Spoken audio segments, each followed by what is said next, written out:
طلعت في دماغي النهارده ان انا اعمل العيش المرحرح او البتاو زي ما بيقولوا. بصراحه كان نفسي فيه ومكنتش عارفه اجيبه منين. قلت لازم اشوف الطريقه واجربها. بصراحه انا عايزه اقول لكم حاجه، هو الشكل مش الشكل قوي، بس الطعم هو بالظبط. تعالى اقول لكم انا عملت ايه، بس اوعوا تضحكوا عليا، بس والله طلع حلو جدا واكلته. معانا هنا كوبايتين من الدقيق. الدقيق اللي هو متعدد الاستخدامات، حطيت عليهم نص كوباية من دقيق الذرة. لازم دقيق الذرة لأن أساسها هي دقيق الذرة. وحطيت يعني حوالي نص معلقة كده من الحلبة المطحونة وحبة ملح كده صغيرين، وبس كده. وهتقلبيهم مع بعض لأن طبعا الحلبة هي اللي بتدي الريحة بتاعة البتاو. وبعد كده بقى بتنزلي بكوباية في كوباية لغاية لما تلاقي السمك بتاعها أدخن شوية من سمك الكريب لما بتيجي تعمليه.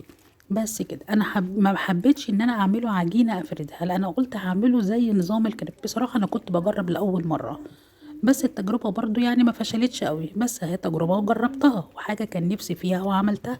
يعني حتى لو انت مش عارفه تجيبيها منين، اديني جربت وعملتها في البيت.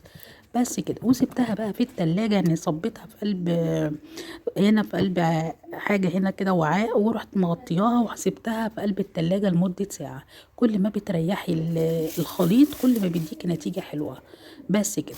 وبعد كده بعد ما ارتاحت ساعة خرجتها وبقلبها برضه. بص سمكها تخين ازاي. كنت جايبة بقى صينية، قلبتها على البوتاجاز، خليتها سخنة جدا.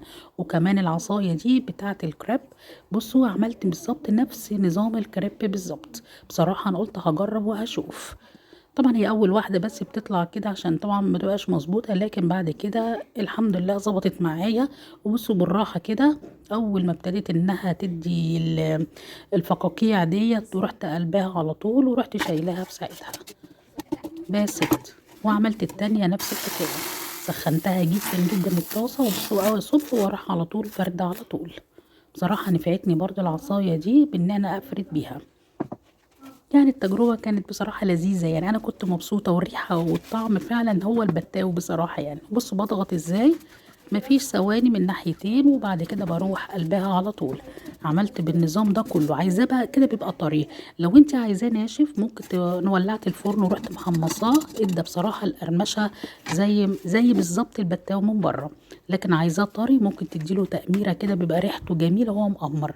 بصوا هو دي النتيجة بتاعتي.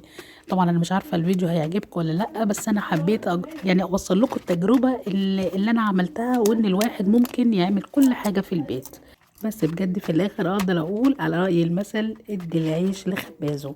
بس اهو اديني حاولت وجربت. يا رب يكون عجبك الفيديو. باي باي.